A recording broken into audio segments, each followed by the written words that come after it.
Gostaria que vocês, a paz do Senhor, hoje tivemos um dia de calor, de sol, né?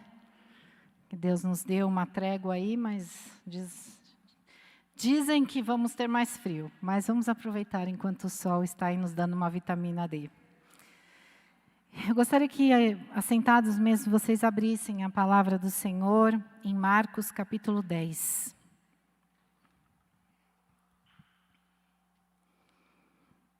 A partir do versículo 46.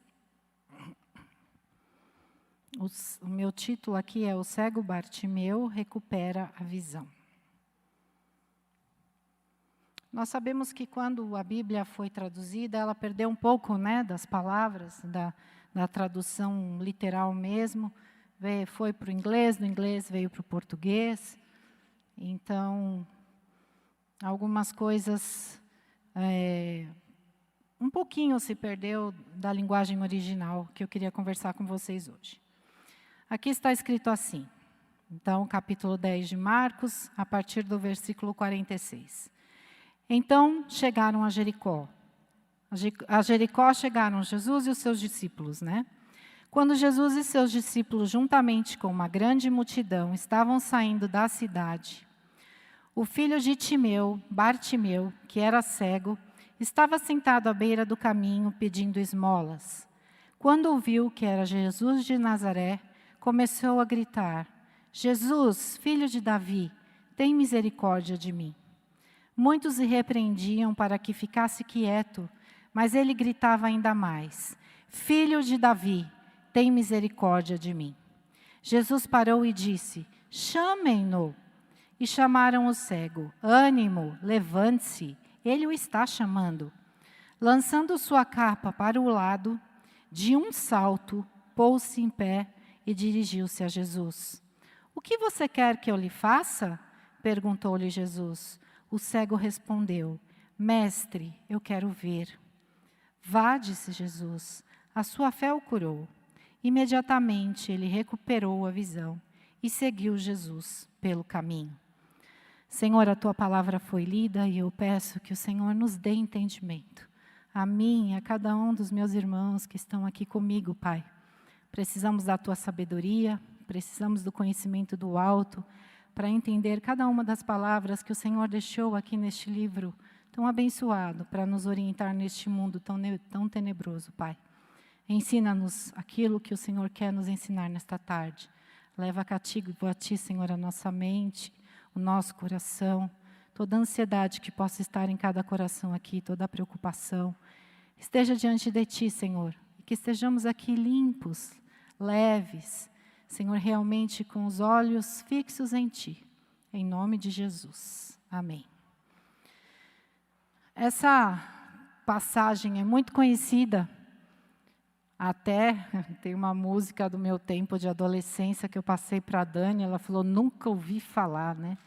Que canta exatamente esse trecho da palavra. A princípio foi cantada pelo grupo Milad, depois foi cantada pelo João Alexandre, mas é exatamente o que está escrito aqui, né? E quando nós lemos a palavra, eu tenho falado muito para vocês isso, nós temos que nos ater a todos os detalhes que Deus deixou aqui escrito. Não existe nada escrito à toa. Se você for procurar a cura dos outros cegos aqui na Bíblia, você não vai ver o pai do outro cego relatado. Nome também. E eu fui pesquisar, né? Eu já falei na terça passada, e eu sempre falo que o Google é maravilhoso, né? Só a gente querer saber usar, né? E eu fui procurar por que isso. Fiquei aqui pensando, eu já estava com esse texto há algum tempo, só não sabia como eu ia explorá-lo.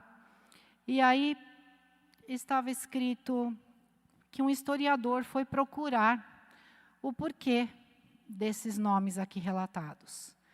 Bartimeu, né, que veio lá da língua original, Bar é filho, então é filho de Timeu, não é exatamente o nome dele. Bartimeu, filho de Timeu, o pai dele era Timeu. E eu pensei, por que foram dizer que era filho de Timeu? Segundo um historiador aí famoso lá de Israel, Timeu, ele foi um grande general do exército de Israel. Ele lutou na unidade de Betel. E ele era muito famoso, ele ganhou grandes batalhas ali como general. Ele era aposentado, ganhava ali o seu salário por ter sido general.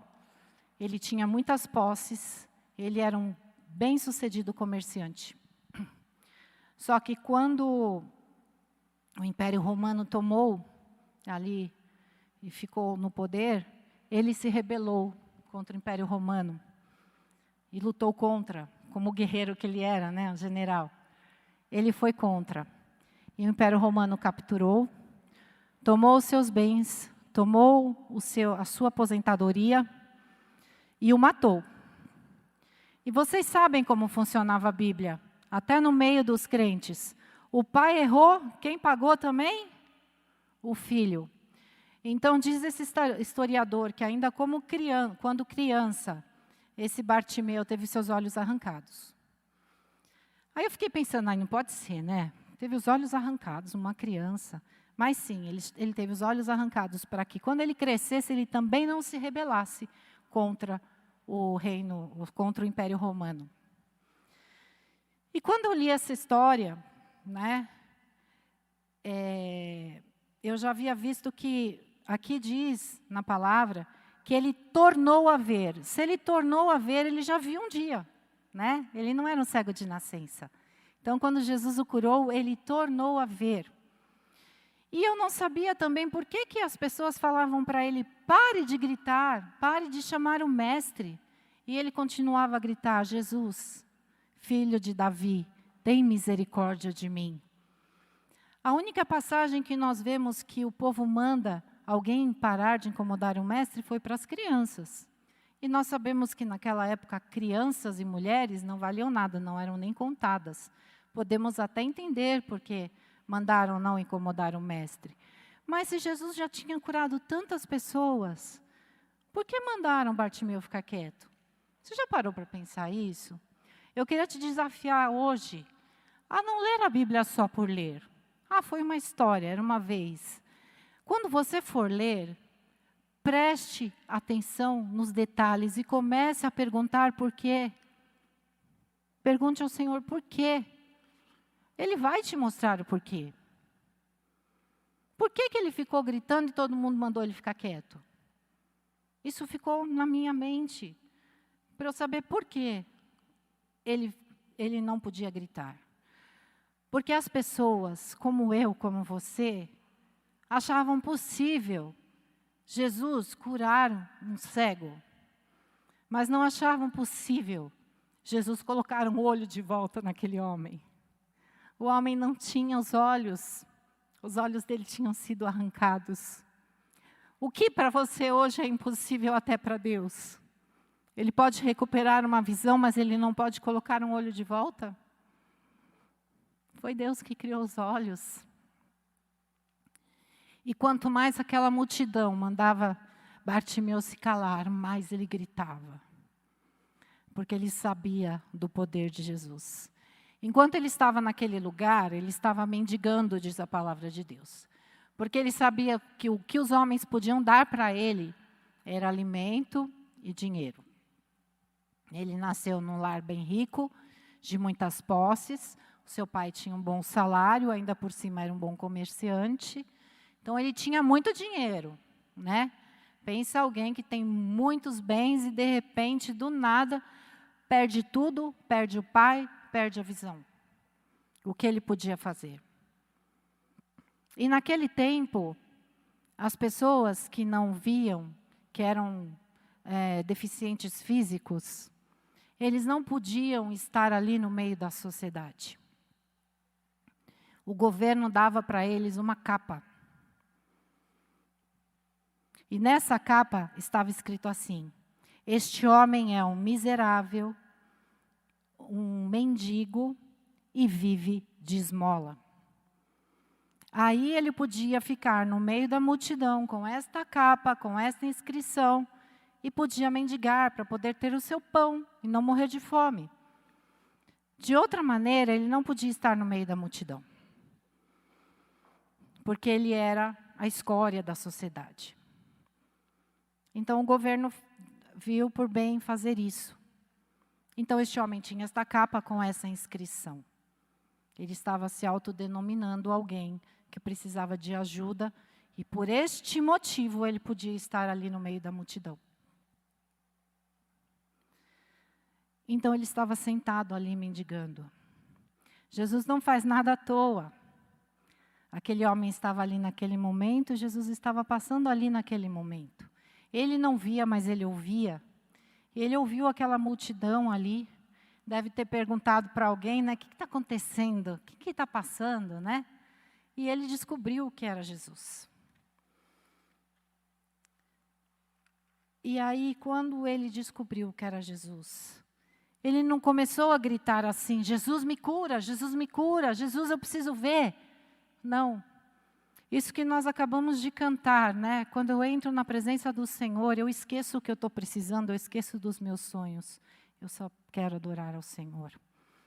E o que ele gritou, Senhor Jesus, Jesus, filho de Davi, tem misericórdia de mim.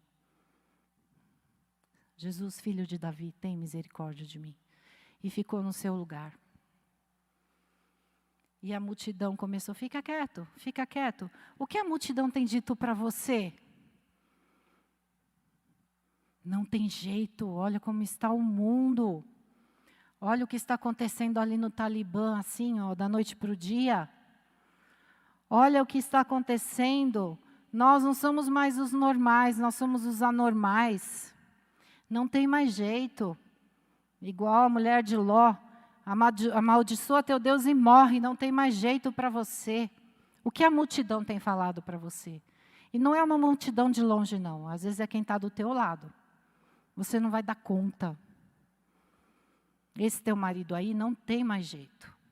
Essa tua mulher que fala o tempo todo que se você não aguenta mais, que você já está tonto, não tem mais jeito. O que a multidão tem falado para você? Essa multidão mandou ele calar. E o que ele fez? Ele gritou mais alto, porque ele sabia da fama de Jesus. Ele sabia quem era Jesus. Ele sabia que Jesus podia dar um olho novo para ele, porque senão ele não tinha gritado. A multidão não acreditou que Jesus podia colocar olhos novos nele, mas ele acreditou. E ele continuou a gritar. E Jesus falou, parou e falou assim, chama ele para cá. Na minha versão, aqui que eu li para vocês, ele falou, ânimo, ele está te chamando. Em outra versão que eu li, diz assim, você está com sorte, viu? Ele te chamou. Né? A minha mãe costuma dizer sorte, aquilo que o crente chama de bênção, né? De provisão de Deus. E aí, presta atenção o que está escrito na palavra. Ele lançou a capa, pôs-se de pé num salto. O que estava escrito na capa? Que ele era um mendigo, que ele vivia de esmola e que ele era um miserável. O que ele fez com essa capa quando Jesus chamou? Ele jogou para trás e saiu sem a capa. Por que ele fez isso? Sem a capa ele não podia estar no meio da multidão. Ele tinha que estar fora da cidade. Por que ele fez isso? Porque ele tinha certeza absoluta que a hora que Jesus o chamou, o milagre já era certo. Ele não ia voltar para o lugar dele para mendigar. Ele ia ver novamente. Jesus era a esperança dele. E Jesus passou ali, o chamou, e ele foi. Às vezes nós estamos insatisfeitos, nós mudamos de emprego, porque estamos insatisfeitos com o nosso chefe, com o nosso lugar de trabalho, com o nosso salário. Não oramos, fazemos as coisas atropeladas. Vamos para outro emprego, achando que tudo vai mudar. Mas nós não mudamos. Sabe o que vai acontecer? Você pode ter outro chefe mais legal que o anterior. Você pode ter um salário mais alto. Você pode até trabalhar num lugar mais legal, mais bonito. Mas a sua insatisfação vai continuar, sabe por quê? Porque você não mudou. Tudo que nós temos que fazer, antes de fazer, nós temos que orar. Seja o que for. Às vezes Deus tem uma nova porta de emprego, sim. Mas às vezes Ele quer mudar lá onde você está. Ele te muda primeiro para mudar o seu ambiente de trabalho depois. Já ouvi muitos testemunhos assim. Não aguento mais meu chefe. Mude de atitude. Sorria quando você quer esmagar, né? Faça o que ele pediu. Ele é autoridade sobre você. E ore, entregue ao Senhor. O Senhor vai agir. Eu já vi chefes serem demitidos por WhatsApp, por humilharem seus funcionários, e seus funcionários se calarem. Eu já vi Deus agindo. Não foi o funcionário que foi demitido, foi o chefe. E olha, tinha costa quente, era indicado lá de cima. Se posicione, lance a sua capa, deixe o passado para trás e mude. Já vi gente falando assim, eu não vou mais para essa igreja, porque o pastor não me olha direito. Eu mandei mensagem para o pastor, ele foi olhar 6 horas depois, ou no dia seguinte, eu estava precisando dele. Esse pastor aí não é o que eu gosto. As pessoas lá, eu fiquei doente, ninguém foi me visitar. Você avisou, irmão? Não. Mas a pessoa tem que adivinhar, ela tem que me mandar uma mensagem. E a sua postura na igreja mudou? Vai para outra. Sem a bênção de Deus, sem perguntar para Deus para o que é para você mudar. Eu já mudei de igreja há 30 anos atrás, 30 e poucos anos atrás, eu era de outra igreja. Porque Deus mandou eu mudar, não pense que eu queria não. Mas Deus mandou. E eu mudei chorando, mas mudei. E hoje também não quero sair daqui. Mas vamos com a permissão de Deus, porque se você mudar de igreja e não for da vontade do Senhor, vai ser pior do que estava aqui. Como eu sempre falo, não olhe para o homem. Onde o homem está, tem problema, tem confusão, tem defeito. Nós somos imperfeitos. Nós temos defeito, eu tenho defeito. Se não estava aqui, ia fazer igual a Elias, ia subir numa carruagem de fogo. Ou igual a Enoque, que andou com Deus e Deus para si o tomou. Nenhum dos dois viu a morte. Quem aqui for perfeito, Deus vai levar assim, sem ver a morte. Mas eu só conheço esses dois, não sei de mais nenhum. Se vocês souberem, me contem. Nós todos somos imperfeitos. Nós erramos. Então, não existe uma igreja perfeita aqui na Terra. Seja qual for a religião, a denominação. Não existe. Então, você vai mudar de igreja, o problema vai perseguir você. Porque o problema vai junto com você. Minha mulher não presta, meu marido não faz isso, meu marido é frio, meu marido não é carinhoso, meu marido é mão de vaca, meu marido é isso e aquilo. Tá, troca de marido. Não vai adiantar nada, ele pode não ter esses defeitos, ele vai ter outros. E olha, você já está tantos anos com esse, até acostumar com o outro, gente, não vai ser fácil. Melhor ficar com esse, orar, pedir para Deus entrar com provisão. A não ser que seja uma coisa grave, estou falando no geral, né? Então, não adianta você mudar de lugar, se você não mudar de atitude. Se você não lançar essa capa e num pulo ir para Jesus. Aqui diz bem claro, num pulo ele se levantou e foi para Jesus. Não fique com preguiça. Como diz a palavra, vai ter com preguiça, com a formiga ou preguiçoso. Não tenha preguiça de buscar o Senhor, não tenha preguiça de ler a palavra, não tenha preguiça de orar. Hoje em dia, até para ler a palavra está fácil. Você põe lá a Bíblia online e fica escutando. Vai estender roupa, escuta a Bíblia. Vai lavar louça, escuta a Bíblia. Até mexendo no computador, se você estiver em algum lugar público, você põe o fone de ouvido e escuta a Bíblia. Eu não posso ler a Bíblia no ônibus porque eu fico tonta. Põe o fone de ouvido, escuta a Bíblia. Não tem mais desculpa, gente. Aproveite enquanto a Bíblia é possível na tua mão. Você não sabe até quando você vai ter liberdade. Você acha que aqui tem uma democracia e que nunca nós vamos perder uma democracia? Eu já estou repensando isso. Eu já não sei. Tem coisas que você põe no seu próprio Instagram que alguém vai lá e tira. Vocês já viram isso acontecer? Eu já vi. Não no meu, mas eu já vi. Isso é liberdade? Tudo bem, se fosse uma pornografia, ok. Mas uma expressão? Isso é liberdade? Pense bem, aproveite para buscar ao Senhor enquanto você pode. Aproveite para vir à casa do Senhor enquanto você pode. Agora eu assisto na TV. A pandemia foi ótima para muitas coisas, né?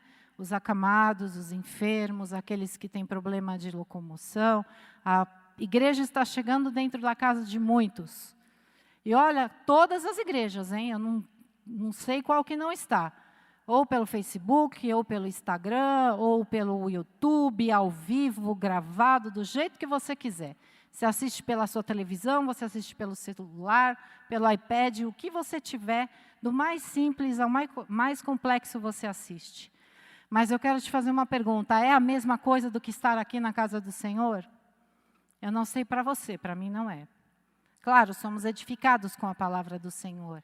Mas se temos oportunidade de estarmos aqui, venha como vocês estão aqui. É muito diferente.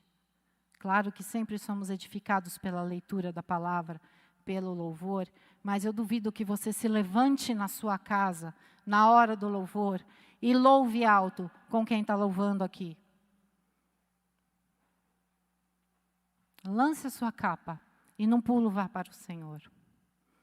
E Jesus pergunta para ele, o que queres que eu te faça? Dá vontade de responder, você não está vendo, não? Está na cara o que eu preciso. Jesus gosta que nós peçamos a Ele o que nós queremos. Deus, como um bom pai, nos faz surpresas. Deus nos surpreende, mas como um bom pai, Ele também gosta que os seus filhos peçam. Quem é mãe aqui sabe o que eu estou falando. E Jesus pergunta para ele, o que queres que eu te faça? E ele responde, eu quero ver. Eu quero ver. Ele não fala assim, o Senhor pode fazer eu enxergar? O Senhor pode me devolver os olhos? O Senhor é capaz disso? Não. Ele fala com convicção, eu quero ver. Ele não duvidou que Jesus podia. Ele não duvidou. Ele não achou que seria só uma conversa. Ele já tinha certeza lá quando ele largou a capa. Aí Jesus falou, está curado, a tua fé te salvou.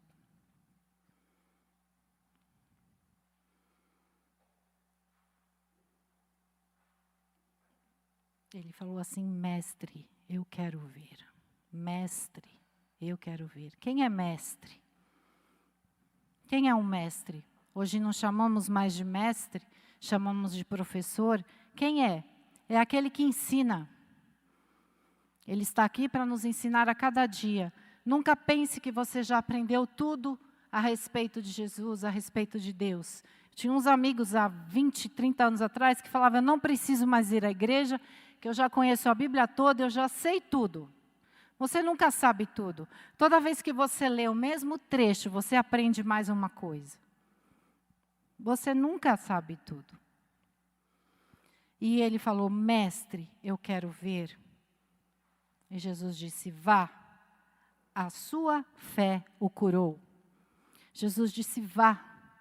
Sabe o que ele fez? Ele não foi, ele ficou. E a Bíblia diz que ele seguiu Jesus pelo caminho. Para ele, Jesus era o mestre. E para ele aprender, ele foi atrás de Jesus. Ele continuou com Jesus para aprender aquilo que ele podia. Ele estava sedento de aprender sobre Jesus. Ele sabia quem era Jesus. Ele sabia que Jesus podia curar. Ele sabia que Jesus era a resposta para os seus problemas. Ele não foi atrás de Jesus só para ser curado. Ele foi atrás de Jesus para ser curado e para aprender. É claro que ele queria ser curado. É claro que ele queria os seus olhos de volta. Não estou dizendo que nós não podemos ter essas coisas do Senhor. Mas o nosso principal objetivo é aprender, é crescer espiritualmente, é saber o que Deus espera de nós. Você sabe o que Jesus espera de você? O que Ele quer de você? O que você precisa fazer? Você sabe? Ele foi para aprender com Jesus. Ele foi curado, ele voltou a ver, teve seus olhos recuperados. Mas ele não sabia o que ele tinha que fazer dali por diante. Ele passou, depois da infância, a vida toda mendigando. Era o que ele podia fazer. E o que ele ia fazer dali por diante? Ele não queria fazer qualquer coisa. Ele queria fazer o que era da vontade de Jesus para ele, o que era o melhor, porque ele sabia que Jesus tinha o melhor para ele. E que melhor caminho ele podia seguir? Jesus disse, vá, a tua fé te curou, na hora ele voltou a ver. Que caminho melhor ele tinha a seguir, senão a Jesus? E ele seguiu a Jesus. Ele teve um comprometimento com Jesus. Nós temos que ter este comprometimento com Jesus. Vir à igreja, voltar para casa, assistir os cultos pela internet, continuar em casa, isso não é um comprometimento, gente. Né? Às vezes as pessoas, quando eu era criança, eu escutava assim, qual a sua religião, né? Na escola, às vezes perguntavam, eu sou católico, mas porque os meus pais são, eu não frequento a igreja. Ou, eu vou à missa com os meus pais aos domingos, né? Eu vou porque os meus pais me levam. E depois nunca mais foram. Nós estamos ficando como esses católicos que eu ouvia falar. Não estou dizendo de religião, estou dizendo de postura. Muitos de nós, ou talvez até alguns filhos, fizeram isso um tempo e depois não quiseram mais saber. Porque não foi de coração. O nosso comprometimento é de espírito. Espírito Santo de Deus, que habita em nós e que nos avisa. Isso aí não é para você. Essa atitude aí, eu estou morando em você, não é para você.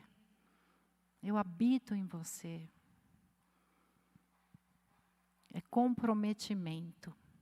É usar a ferramenta certa. A nossa ferramenta é a palavra de Deus.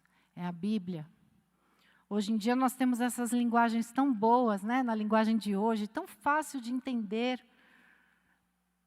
Quando eu era criança só tinha aquela linguagem ali coloquial, aquela linguagem tu, né? Aqueles verbos, aquelas palavras que a gente rebuscadas. Hoje está tão mais fácil. Nem disso nós podemos reclamar. Eu não entendo. Como disse o eunuco para Filipe, eu não entendo. Como que eu vou entender se não tiver quem me explicar? Hoje temos aí no Google todo mundo explicando tudo, né? Você só tem que olhar direitinho para não aprender errado, porque tem de tudo. Mas é até mais fácil ler a palavra de Deus. Eu comprei um livro uma vez que era o livro da Bíblia. Era a Bíblia ali em forma de livro, para você ler numa constante. Tem de tudo. Está fácil. E por estar tão fácil, nós não estamos valorizando. As ferramentas que nós temos, a palavra, a oração. Ali, aquele quarto de guerra, como naquele filme, eu assisti novamente anteontem. Aquele comprometimento. Quando o marido daquela moça entrou naquele closet, primeiro que ele já achou um absurdo, uma mulher abrir mão de um closet, né? Tudo guardado ali, onde que ela pôs as coisas dela? Closet vazio. E as orações presas na parede, pedindo oração por ele. E ali, quando ele viu o comprometimento da esposa com ele, ele se dobrou ao Senhor. E se arrependeu. Era um marido cristão, mas desses que eu acabei de falar. Vai para a igreja de vez em quando, assiste o culto, vai embora. Quais ferramentas você tem usado? Eu vou te fazer uma pergunta. Alguém aqui já apertou um parafuso com a ponta da faca? Eu já fiz isso, porque não tinha muita ferramenta. Você já martelou um prego com a parte de trás de uma outra faca maior? A gente consegue chegar no resultado? Consegue, né? Você pode ferrar a sua mão, você pode não ir até o fim do parafuso, ou o prego entorta e você vai ter que usar muito mais. Você consegue, mas você não tem o mesmo resultado que você teria com a ferramenta certa. É a mesma coisa aqui. Você pode ler a Bíblia de qualquer jeito, ali só para... eu já li, viu, Deus? Né? Igual fazer lição ali, assim. Já fiz, mãe. Né? Você pode ter algum resultado, mas não vai ser o resultado perfeito para a tua vida. Que seria muito melhor se você tivesse se dedicado. Então, se comprometa e use as ferramentas certas. Lance essa capa que você tem do passado, porque Jesus chegou na sua vida. E quando Jesus chega na sua vida, essa capa que está escrito aí, esse homem é um miserável, um mendigo, que vive de esmola, não te cabe mais. Você é de Jesus. E a Bíblia garante que tudo o que você precisa, você tem. Você passa por necessidade e passa. A Bíblia diz que o sol nasce sobre bons e maus. Podemos passar sim, as lutas vêm. A diferença é que a vitória é garantida para nós. Seja ela como for, a vitória é garantida. Ele sempre levanta pessoas que a gente jamais espera para nos ajudar. Eu creio que na terça-feira minha mãe vai contar a bênção dela, mas ela caiu lá num golpe, né, que ela já deve ter falado para a maioria das pessoas. E daí o chefe dela se ofereceu para emprestar esse dinheiro e dividir para ela em 10 vezes sem juros. Porque ela falou, Cátia, eu quero que alguém me empreste sem juros. Eu mandei uma risada e falei, mãe, isso não existe. Mas existiu na vida dela, né? Esse chefe emprestou para ela, não é frequentador de igreja, e a esposa dele fez a transferência para ela pela manhã. Quando foi à tarde, isso ele contou para ela quando ela foi lá buscar serviço. Quando foi à tarde, um homem que devia para ele, um devedor, há muito, muito tempo, ele já tinha até desistido, depositou na conta dele e avisou, quase o mesmo valor que ele havia emprestado para ela. Nós somos abençoados quando nós abençoamos. E ele contou esse testemunho para ela. O Senhor, Ele nos supre através de quem Ele quer. E essa pessoa supridora é abençoada através de nós, através daquilo que ela fez por nós. Então, descanse no Senhor.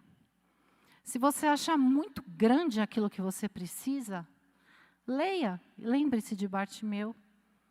Ele não tinha os olhos. Você pode perguntar, por que será que ele não curou igual o outro lá, que ele levou para fora da cidade, fez lodo, passou, aí ele enxergou um pouquinho, aí ele foi lá, fez de novo, passou, ele enxergou mais um pouquinho, até ele enxergar tudo.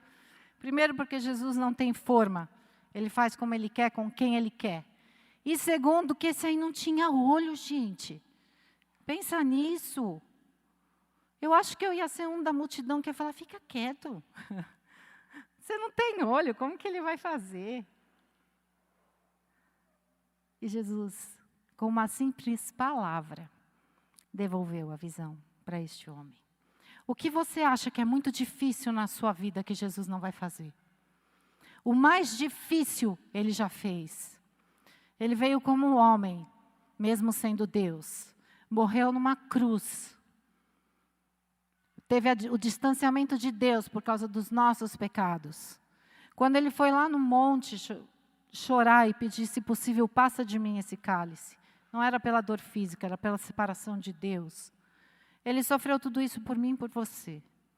E ao terceiro dia ele ressuscitou. O mais difícil, o mais importante, ele já fez por nós. A certeza de que se morrer hoje, eu vou estar com Jesus lá no céu. É não ter o sofrimento da segunda morte. Isso é o mais difícil, ele já fez, nada é impossível para ele. Como ele curou esse cego que falou, Jesus, tem misericórdia de mim. Ele tem tudo para te dar e para fazer por você. Mas ele pede só uma coisa para nós, o posicionamento. Posicione-se ao lado de Jesus. Se você nunca falou, Senhor, entra no meu coração, eu te aceito como meu único e suficiente Salvador. Você tem que fazer isso. Pastor Davi sempre dizia, se alguém me perguntar o que eu faço para ir para o céu, eu falo, aceite Jesus. O que eu faço para ir para o inferno? Nada, não aceite Jesus. É Jesus, através de Jesus é o único caminho. A verdade e a vida. Se houvesse outros, não estaria no singular, estaria no plural. Sou um caminho. Teria outras opções. Mas a Bíblia é clara, diz Jesus é o caminho. Não tem outra forma de chegar a Deus a não ser por Jesus. É o primeiro passo. O segundo, não adianta só você dizer, Senhor, eu te aceito, Jesus, eu te aceito como meu único e suficiente Salvador. Se a minha vida não mostrar que Jesus é o meu Salvador, foi só de boca. A minha vida tem que mostrar que eu sou diferente. Não a minha boca, a minha vida. Sabe como é gostoso quando alguém diz assim para você, você é diferente. O que você tem? Eu quero isso que você tem. Não o dinheiro que você tem, nem a casa que você tem, nem a posição que você tem. Mas eu quero isso que você tem. Essa paz, essa alegria, esse brilho. Isso que não depende do que você está vestindo ou do carro que você está dirigindo. Não podemos ter tudo isso. Nós podemos ver os bens do Senhor aqui na terra dos viventes, diz a palavra de Deus. Podemos sim. Mas não é disso que tem que depender a nossa vida, não é disso que tem que depender a nossa alegria, nem a nossa paz. É de Jesus. Então eu quero terminar dizendo isso para você. Pouco se tem falado, mas muito necessário.